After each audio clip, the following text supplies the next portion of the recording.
Hello friends, আজকে আমি গিয়েছিলাম কালীঘাটে মায়ের পুজো দিতে।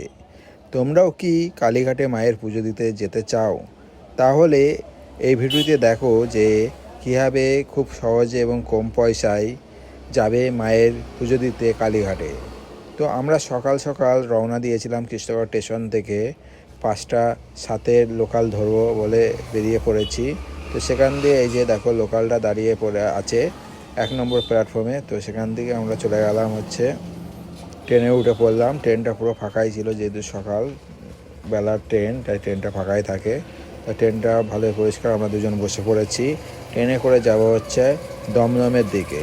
তো ট্রেন আমাদের ঠিক সঠিক সময় ছেড়ে দিল। আর এই যে দমদমে নেমে পড়েছি, আর এদিকে ভিড় দেখো। দমদম যেতে মানে ভিড় পড়ে হয়ে গিয়েছিল ট্রেনটা। তো আমরা এখন দমদমে চলে এসেছি। এবার যাবো হচ্ছে মেট্রো ধরতে। তো মেট্রো হচ্ছে 1 নম্বর প্ল্যাটফর্মের দিকে যেতে হবে। তো সেখান দিয়ে গিয়ে আমরা মেট্রো ধরবো।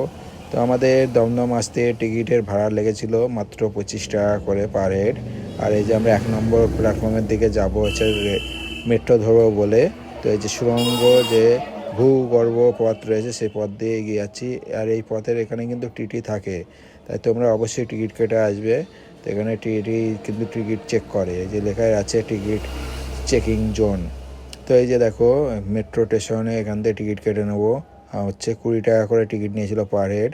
তো দেখো এই যে মেট্রো স্টেশনটা চারিদিকে দেখো, এই যে এখান দিয়ে মেশিনে টিকিট কাটার ব্যবস্থাও রয়েছে। তোমরা চাইলে QR কোড দিয়ে মেশিনে টিকিট কেটে নিতে পারো মেট্রো স্টেশনের, না হলে অফলাইনেও টিকিট কাটার ব্যবস্থা রয়েছে।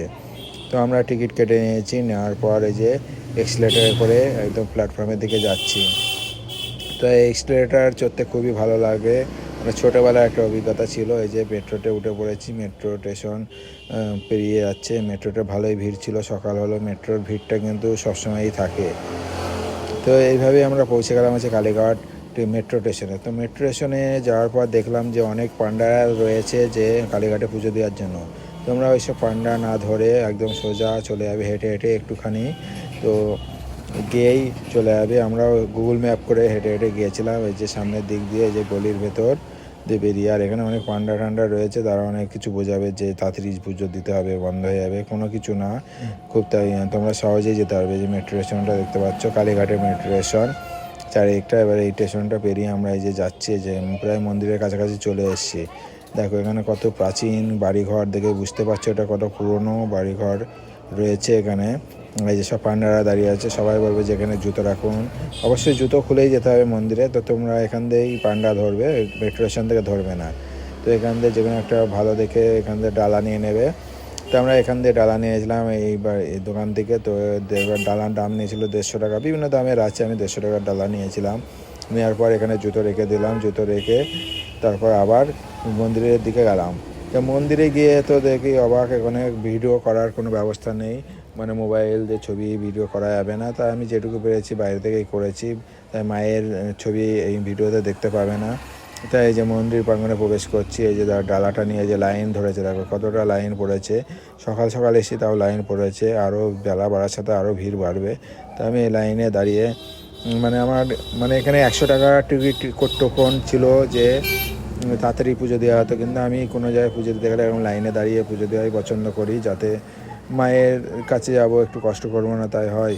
তো এই লাইনে দাঁড়িয়ে মায়ের নাম করতে করতে এগিয়ে পড়লাম মাকে পুজো দেওয়ার উদ্দেশ্যে। তো এখানে গিয়ে পুজো দিলাম। ভিডিওটা সেভাবে করতে পারিনি, কারণ হচ্ছে ভিডিও করা বারণ ছিল। তাই যে আশপাশ দিয়ে একটু ভিডিও করে নিয়েছি। মায়ের মন্দিরটা দেখো কত সুন্দর লাগছে। তো তোমরা কারা কারা কালীঘাটে এসছো এবং পুজো দিয়েছো তারা কমেন্ট করে জানাও। আর যারা আসোনি ভিডিওটি শেয়ার করো, যাতে তোমরা আসতে পারো এবং তোমাদের পরিচিত লোকেরা আসতে পারো। আর আমার চ্যানেল অনুযায়ী চ্যানেলটা অবশ্যই